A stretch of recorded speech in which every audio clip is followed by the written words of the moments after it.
Welcome to Chillin' 101. We hope this video helps. In this video, I will show you how to make delicious pesto toast. First, let's gather our ingredients. You'll need fresh basil, pine nuts, garlic, and Parmesan cheese for the pesto. Don't forget a good quality olive oil, salt, and pepper to bring out the flavors. For the toast, choose a sturdy bread like sourdough or ciabatta.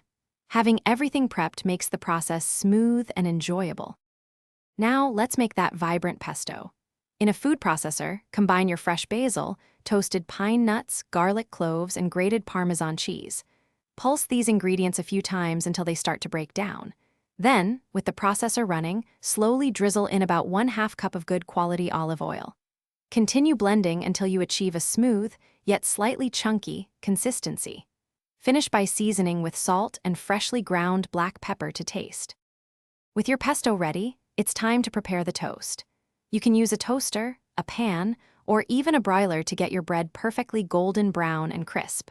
Once toasted, immediately spread a generous amount of your homemade pesto onto each warm slice. The warmth of the toast will slightly release the pesto's aromas, making it even more inviting. For an extra touch, garnish with a sprinkle of Parmesan cheese or a few fresh basil leaves. Your delicious pesto toast is now complete and ready to be enjoyed.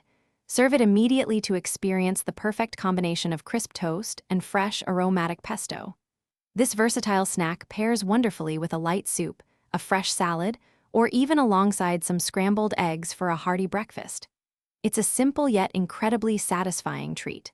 Also, for a fresh car scent, check the description for a link to Little Tree's black ice and other great deals. Thanks for watching. Thanks for watching. Consider subscribing if we helped you.